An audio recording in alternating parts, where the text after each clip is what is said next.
So, congressional intern Eric Tarpinian-Jachym was killed after a shooting just blocks away from the White House last month.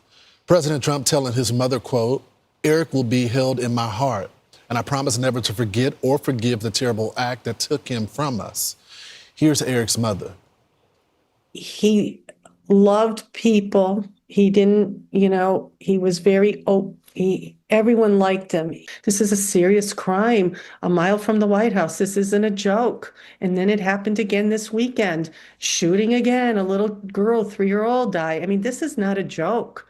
And, the mayor has to get serious with this. Joining us now are Roger Ream, president of the Fund for American Studies, which is starting a scholarship in Eric's name, and Congressman Estes, who Eric was interning for. Gentlemen, thanks so much for joining the program. Thank you. Thank you. You know, Congressman, I'm going to start with you first because Eric is added to the list of the many Americans that live in the D.C. area. Some people are natives, some of them are visiting and working within the city. But just in July, there's been 92 homicides up to this date of the year, and it doesn't seem like it's getting any better in Washington, D.C. What's going to be done? Yeah, it's really a sad story because you have such a great person like Eric, who was such a nice young man. And, everybody that he greeted was friendly, and whether he came in office or talked to him on the telephone. And, as a parent, you really want your children to have opportunities like this, to come here in our nation's capital. And you want to have a safe environment. You want to make sure that, our government is actually helping promote and make sure that we have safe cities in the United States. Yeah, Roger, we've been told that they're going to solve this problem. We've had a ton of different mayors, but we know this exploded during COVID as well. And it doesn't seem like there's any consequences for the people that are committing these terrible acts.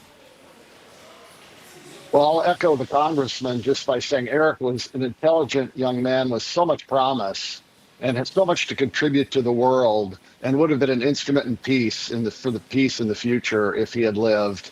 And it's clear we need more resources in policing, but we also need to enforce the laws against violent crime and even petty theft that we see on the books. When you see videos of young kids going into drugstores and pharmacies and stealing things with no consequences, that leads to worse crime in the future.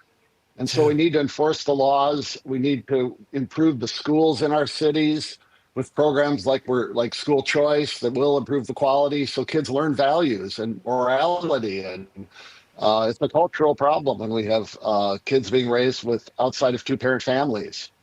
So true. Congressman, tell me about Eric. What type of intern was he? Tell me about his passions.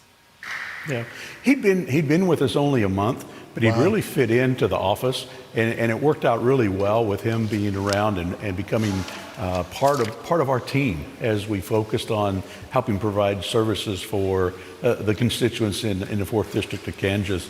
He was a friendly face and voice when people that he met came in and talked to him, and he was actually so enthusiastic to be here in Washington and being able to participate in actually helping make our government run. And it's just sad that, when you have people that are actually going out and doing bad things, that, our law enforcement and our prosecutors won't prosecute them for the crimes that they commit against, great people like Eric. Yeah. Roger, tell me about this new scholarship that you have named in his honor. What will the scholarship do? Yes, his parents were generous in suggesting that people who want to honor Eric will contribute to the scholarship that we've set up at the Fund for American Studies. And it'll help other students like Eric come to Washington for a semester to learn about American government, our founding principles, our free enterprise system, while gaining practical experience through an internship like Representative Estes offered Eric this summer. We'll bring hundreds of students here every year to study in the nation's capital, work our damnedest to keep them safe, and we hope this scholarship will find other young people as outstanding as Eric to participate in our programs in the future. I encourage people to support it. Go to our website at tfas.org Eric and help us honor this young man with so much promise in the future. Well, it's a great cause, and it honors a young man that was taken away from us far too soon, and it was totally preventable if the leaders would have done more. Hopefully, we'll see some change coming to D.C. real soon. Roger, Congressman, thanks so much for joining the program this morning. Thank you. Thank you.